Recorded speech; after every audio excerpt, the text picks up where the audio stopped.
말씀의 자리에 저희를 초대해 주셔서 감사합니다.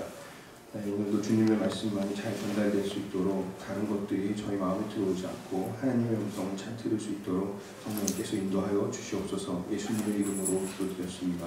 네. 오늘 말씀은 예수님이 말씀하신 지상명령, 땅끝까지 이르러서 복음을 전파하라는 그 말씀이 이루어지고 또 진행되어가는 그 부분입니다.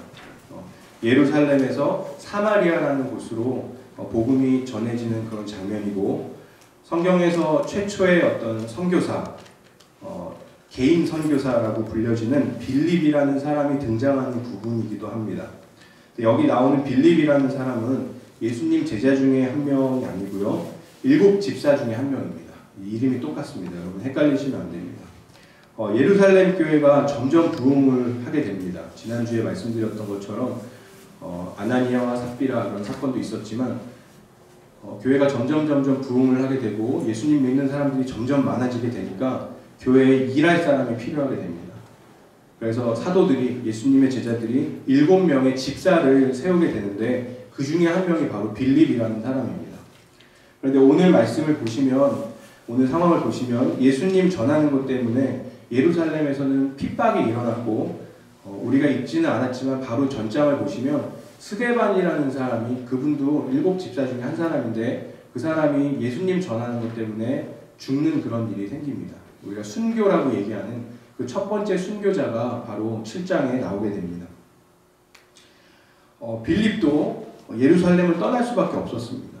왜냐하면 예루살렘에서 이제 예수 믿는 사람들을 다 핍박하고 그 사람들을 잡아다 죽이고 감옥에 가두려고 했기 때문입니다. 그래서 이 빌립이 사마리아라는 곳으로 가게 되었는데, 여기서 놀라운 사실은 빌립이 사마리아에 가서 복음을 전한 것입니다. 여러분, 예수를 전하다가 사람이 죽었습니다. 우리가 지금 요즘 순교라고 이렇게 말하지만 사실 사람이 죽는 것은 정말 두려운 일입니다. 보통 목숨 걸고 그런 일을 같이 할 사람들은 별로 없습니다. 게다가 빌립은 대단한 사람이 아니었습니다.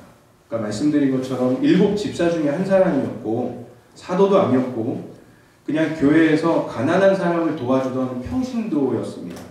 유명한 사람이 아니었습니다. 그런데 그런 사람이 사마리아에 가서 한 일을 보면 예수를 전하면서 기적도 베풀었습니다. 오늘 말씀을 보시면 빌립은 귀신을 쫓아내고 많은 중풍병 환자와 지체장애인을 고치는 그런 기적을 행했습니다. 여러분, 평신도 출신의 유명하지 않은 그리스도인이 기적을 행하면서 복음을 전했다. 이 말은 사실 우리도 가능하다는 이야기입니다. 그렇지 않습니까? 여러분, 우리도 그리스도인이지 않습니까? 우리 유명하지 않은 사람들이잖아요. 저는 기적에다가 포커스를 두지 마시고 복음을 전하는 것, 이반젤리즘에 대해서 말을 하는 것입니다. 사실 기적은 복음의 메시지, 정말 내가 전하는 그 복음 메시지보다는 그렇게 중요하지 않습니다. 어떻게 보면 옵션이죠. 예수님을 전할 때, 내가 복음을 전할 때 기적이 필요하면 하나님이 허락하십니다. 그런데 사실 우리는 기적 없이도 복음을 전할 수 있습니다. 그런데 우리가 착각하는 것은 특별한 사람만이 예수를 전할 수 있고 전도할 수 있다고 생각하는 것입니다. 기적을 행할 정도의 어떤 믿음이 있어야 되고, 뭔가 예수님의 제자들처럼 특별한 사람이거나 아니면 목사님이나 전도사님들처럼 성경을 잘 아는 사람들이 전도하고 선교하는 것이라고 우리는 생각합니다. 그런데 오늘 빌립은 그런 사람이 아니었습니다. 우리와 같은 평신도였고 정식으로 선교사로 파송받은 사람도 아니었습니다. 예루살렘에서 도망치다 보니까 사마리아까지 온 것이고 거기서 그냥 복음을 전했던 것입니다. 다시 말하면 어떤 특별한 계획을 가지고 내가 전도해야지 하고 사마리아로 간 게 아니고 삶 자체가 복음을 전하는 삶이다 보니까 내가 가는 곳에서 그냥 복음을 전하게 된 것입니다. 빌립은 여기를 가던 저기를 가던 그냥 예수님 이야기를 하는 그런 사람입니다. 내가 어디에 있던 간에 복음을 말하고, 내가 어디에 있던 간에 그 복음으로 사는 삶을, 그 삶을 살던 사람이 바로 빌립입니다. 그런데 여러분, 빌립뿐만 아니라 이 약속은 우리에게도 허락하신 그런 삶입니다. 성령을 통해서 우리에게 이루어지는 그런 진리의 말씀입니다. 1장 말씀에 나와 있는 것처럼 성령이 너에게 임하시면 나의 증인이 될 것이다 라고 예수님이 말씀하셨는데, 우리가 모두 다 똑같은 증인입니다. 빌립과 같은 증인입니다. 그렇기 때문에 여러분의 삶 가운데에서도 이런 복음의 능력이 일어날 것을 여러분이 기대하시기를 바랍니다. 저는 오늘 여러분에게 이런 복음의 삶이 다시 회복되어지기를 축복합니다. 그런데 이 복음으로 사는 삶, 복음을 전하는 삶의 특징 중에 하나가 바로 기쁨입니다. 오늘 빌립이 예수 그리스도의 이름에 관한 기쁜 소식을 전했다고 하는데, 여러분 복음이 영어로 good news잖아요. 좋은 소식이잖아요. 기쁜 소식인데 이 기쁜 소식을 전하면서 슬프게 전했을까요? 슬픈 표정을 하고 여러분 제가 기쁜 소식을 알려드리겠습니다. 아마 이렇게 하지 않았을 것입니다. 빌립은 아마 굉장히 기쁘게 전했을 거예요. 왜냐하면 자기가 그 복음을 누리고 있으니까. 내가 복음을 경험하고 있으니까. 사실 빌립은 기쁠 이유가 없는 사람이었습니다. 사람들이 예수 믿는다고 자기를 죽이려고 하니까 예루살렘에서 사마리아까지 도망쳐 온 사람입니다. 그런데 얼굴에는 기쁨이 넘치고 마치 이때를 기다렸다는 것처럼 복음을 전하니까 사람들이 놀랍게 여기지 않았겠습니까? 저도 제가 처음 예수를 믿고 전도 나갔을 때의 기억이 아직도 생생합니다. 한국의 서울 밑에 성남이라는 도시가 있습니다. 그곳에 남한산성이라는 곳이 있는데 그곳에 전도를 나갔습니다. 팀으로 나간 것이 아니라 저 혼자 나갔습니다. 정말로 복음을 전하고 싶은 마음에 나갔는데 한국 치고는 굉장히 추운 날씨였습니다. 영하 10도가 넘는 날씨였고 나가서 이제 혼자 전도를 하는데 그들에게 전했던 메시지는 딱 하나였습니다. 여러분 예수 믿으면 천국 가고 안 믿으면 지옥 가요. 이거 아니고 제가 예수 믿었더니 제 삶이 행복해졌습니다. 안녕하세요. 혹시 예수님 아세요? 제가 예수님 믿고 제 삶이 달라졌어요. 예수님 한번 믿어보세요. 이렇게 전도를 했었습니다. 추운 날씨였는데 실제로 복음을 전한다는 그 기쁨 때문에 추위가 별로 느껴지지 않을 정도로 밖에서 긴 시간 동안 전도를 하고 들어왔던 그런 기억이 있습니다. 근데 저뿐이 아니라 정말 예수를 믿고 복음을 경험하는 사람은 이렇게 복음을 전하게 됩니다. 오늘 5절부터 8절 말씀을 보시면 빌립이 사마리아 성에 내려가서 사람들에게 그리스도를 선포하고, 사람들은 그 빌립이 행하는 기적을 듣고 보면서 빌립이 하는 말에 한 마음으로 귀를 기울였다라고 말합니다. 그러니까 말씀을 보면 사실 사람들이 기적이 일어나서 기뻤던 것 같지만 자세히 말씀을 읽어보면 사람들이 놀라고 기쁨이 넘쳤던 이유는 기적 때문만이 아닙니다. 기적의 목적은 pay attention입니다. 여기 봐. 기적 딱 일어나면 사람들이 집중을 하잖아요. 그러면 복음을 전하는 거예요. 내 메시지에 귀를 기울이게 하려고 기적이 있는 것입니다. 그것이 바로 미라클의 목적입니다. 사람들은 기적을 보면서 빌립이 하는 말에 한 마음으로 귀를 기울였다고 성경은 말을 합니다. 여러분 빌립이 한 말이 무엇일까요? 바로 예수 그리스도입니다. 예수가 그리스도다. 그분이 십자가에서 죽으심으로 우리의 모든 죄를 사하셨고 3일 만에 부활하셔서 지금은 하늘에 계시지만 다시 오실 분이시다. 그뿐 아니라 지금 성령으로 나와 함께하고 계십니다. 여러분 그 예수를 믿으세요. 여러분 이것이 바로 복음의 메시지였을 것입니다. 그리고 사람들이 고침을 받게 되니까 그 성에는 큰 기쁨이 넘치게 되었다고 성경이 말하고 있습니다. 여러분 복음의 능력은 내가 기쁨을 누릴 뿐만 아니라 그 기쁨을 주는 것입니다. 내 안에 넘치는 기쁨을 나누는 것입니다. 다른 사람들에게.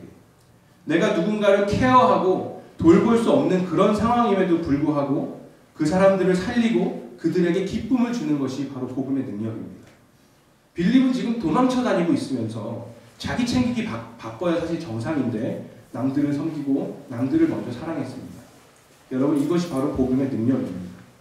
내 능력과 상관없이 내 처지와 상관없이 나를 통해서 흘러나가는 복음의 능력입니다.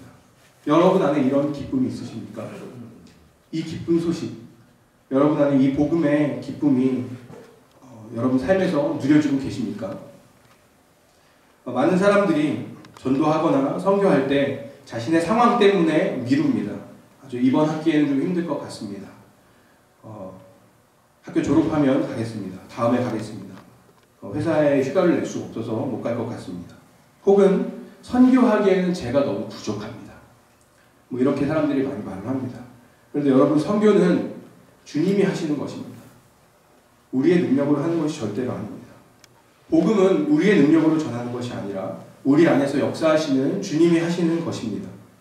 그래서 중요한 것은 내가 지금 그 복음의 기쁨을 누리면서 살고 있는가 아닌가, 그것을 우리는 점검해야 하는 것입니다. 기쁨이 있으면 전도하지 말라 그래도 전도하게 됩니다.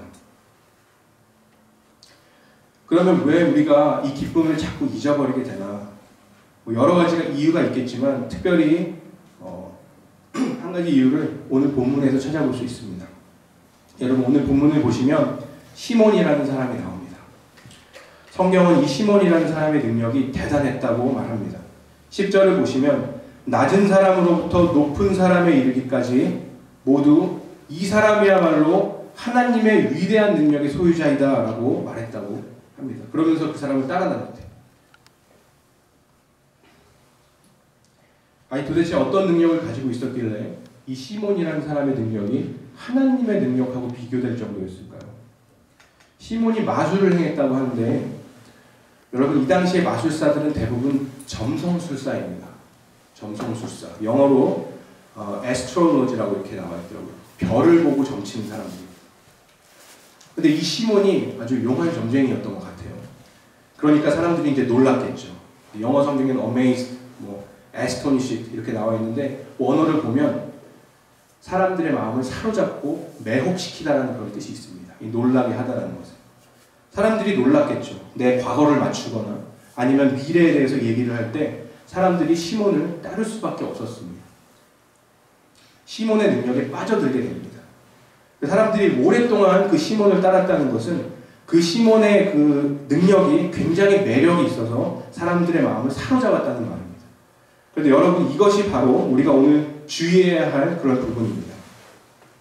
여러분, 사람들이 기본적으로 점을 본다는 것, 점친다는 것은 미래에 대한 두려움 때문입니다. 앞이 어떻게 될지 모르니까 점치는 거죠. 아니면 예전에 내가 큰 어려움을 당한 적이 있어서 그런 어려움을 피하고 싶어서 점을 칩니다. 그리고 그것을 통해서 마음의 안정을 받게 됩니다. 점 보러 가면 점치는 분들이 그러죠. 올해는 괜찮아, 별일 없을 거야. 아니면 앞으로 5년 동안은 괜찮아. 아니면 내년은 조심해야 될 것 같아. 이런 식으로 막 얘기를 합니다. 근데 그런 얘기를 들으면서 사람들이 마음의 안정을 찾습니다. 그렇구나. 그런데 여러분, 지금 우리도 똑같습니다. 우리가 우리의 미래에 대해 염려하고 걱정을 합니다. 학교, 취업, 결혼, 뭐 먹고 살지? 그리고 이런 마술, 이런 점성술 못지않게 우리의 마음을 사로잡는 것들이 있습니다. 옷, 패션, 자동차, 셀폰, 연애, 혹은 좋은 인포메이션, 정보죠. 비즈니스를 하는 사람들은 그 정보에 목을 맵니다. 근데 그런 것들이 우리의 마음을 빼앗습니다. 그뿐만 아니라 관계의 어려움이나 실패에 대한 두려움들은 우리의 마음을 사로잡아서 계속해서 우리로 하여금 하나님을 바라보지 못하게 하고 다른 것을 바라보게 합니다. 그런데 여러분, 점 보면 해결될까요? 절대 해결되지 않습니다. 우리가 마음을 다른 것에 두고 내 마음을 다른 것에 빼앗기면 절대로 해결되지 않고 결국에는 두려움을 계속 가지고 살아가게 되고 또다시 그런 것들을 의지하게 됩니다. 더 좋은 직장을 가지려고 하고 더 돈 많이 주고 베네핏 좋은 거 찾아가고 그리고 또 그런 직장 가려면 또 디그리 하나 더 따야 되고 좋은 차를 사야 되고 좋은 집을 사려면 더 좋은 정보를 알아봐야 되고 우리의 삶은 언제나 그런 식으로 나아가게 됩니다. 여러분, 우리가 절대 방심해서는 안 됩니다. 왜냐하면 믿는 사람들인 우리에게 이렇게 역사하기 때문입니다.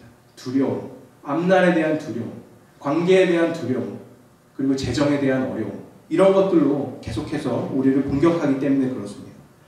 만약에 우리 안에 이런 두려움이 계속 가득하면 우리는 복음의 삶을 살 수가 없습니다. 우리에게 주어진 그 기쁨의 복음을 누릴 수가 없게 됩니다. 마태복음과 마가복음에서 예수님은 씨 뿌리는 자의 비유를 통해서 우리가 우리의 마음을 잘 지키고 가꿔야 된다고 말씀하셨습니다. 우리가 열매 맺지 못하는 여러 가지 이유가 있는데 그 중에 돌짝밭과 가시덤불 같은 마음밭이 있다고 말씀하셨습니다. 제가 읽어드리겠습니다. 또 돌짝밭에 뿌린 씨는 이런 사람이다. 그는 말씀을 듣고 곧 기쁘게 받아들이기는 하지만 그 속에 뿌리가 없어서 오래가지 못하고 말씀 때문에 환난이나 박해가 일어나면 곧 걸려 넘어진다. 또 가시덤불 속에 뿌린 씨는 이런 사람이다. 그는 말씀을 듣기는 하지만 세상의 염려와 재물의 유혹이 말씀을 막아 열매를 맺지 못한다. 여러분, 우리가 복음을 모르는 것이 아닙니다. 하나님의 말씀을 모르는 것이 아닙니다. 근데 실제로 삶에서 그것을 누리지 못하고 열매 맺지 못하는 이유는 환난, 박해, 그리고 세상의 염려, 재물의 유혹, 내 욕심 때문입니다. 사실 저희가 지금 살고 있는 이 캐나다라는 땅은 환난이나 박해, 예수 믿는다고 우리가 목숨을 잃거나 그런 어떤 환경은 아니죠. 그런데 세상의 염려, 앞으로 먹고 살 걱정, 더 잘 벌고 잘 나가고 싶은 욕심, 그런 것들이 하나님과 또 하나님의 말씀과 우리를 멀어지게 만듭니다. 그리고 복음의 삶을 살지 못하게 합니다. 오늘 말씀에 낮은 사람부터 높은 사람까지 모두 다 시몬을 따랐다는 말은 부자나 가난한 사람이나 똑똑한 사람이나 그렇지 않은 사람이나 모두 다 자기의 인생을 걱정하고 두려워하면서 시몬을 따랐다는 말입니다. 이 사람들은 시몬을 의지해서 조금이라도 더 나은 삶을 살아보려고 했습니다. 그리고 이것은 우리 모두에게 오는 똑같은 유혹입니다. 그런데 이런 사람들에게 빌립이 복음을 전했습니다. 하나님 나라와 예수 그리스도의 이름에 관한 기쁜 소식, 좋은 소식, 굿뉴스를 전했습니다. 내가 더 이상 내 미래에 대해서 두려워하지 않아도 된다니, 하나님이 나의 아버지가 되신다니, 예수님이 나와 함께 하신다니, 이런 진리들을 전한 것입니다. 그러니까 자기가 처한 상황과 어떤 그런 상황하고 상관없이 이제 기쁨이 생기고 감격으로 살아가게 되고 그 성 안에는 기쁨이 가득했다라고 성경은 말하고 있는 것입니다. 여러분, 이것이 바로 복음의 능력입니다. 오늘 사마리아 사람들이 경험한 복음의 능력입니다. 저는 여러분의 삶에서도 다시 한번 이 복음의 능력이 넘쳐나시기를 축복합니다. 복음은 우리가 머리로 아는 것이 아니고 삶으로 사라지는 것입니다. 여러분에게 계속해서 말씀을 읽고 기도하세요라고 권면하는 이유는 세상에 우리의 마음을 사로잡는 것들이 너무 많기 때문입니다. 오늘 사람들도 오랫동안 그 마술에 홀려 있었다고 얘기하는데, 내가 오랫동안 내 마음을 사로잡는 것에 노출되어 있으면, exposed 되어 있으면 그게 문제가 됩니다. 그냥 그게 하나의 습관이 되어버립니다. 그것을 우리가 주의해야 합니다. 성경을 먼저 펼치는 습관을 가지고 먼저 하나님 앞에 무릎 꿇고 나아가는 습관을 가지시기를 축복합니다. 말씀에 나를 노출시키고 나와 함께 하시는 주님을 바라보면서 정말 그 삶 가운데서 내 삶의 경험, 내 삶 가운데 역사하시는 그분의 능력을 경험하는 여러분이 되시기를 축복합니다. 그래서 우리의 삶의 주인이 되시고 우리를 가장 좋은 길로 인도하시는 그 주님의 약속을 우리가 경험하고, 오늘 빌립이 경험했던 것처럼, 사마리아 사람들이 경험했던 것처럼 기쁨이 넘치는 그런 복음의 삶을 경험하는 여러분들이 되시기를 주님의 이름으로 축복합니다. 찬양하고 기도하도록 하겠습니다.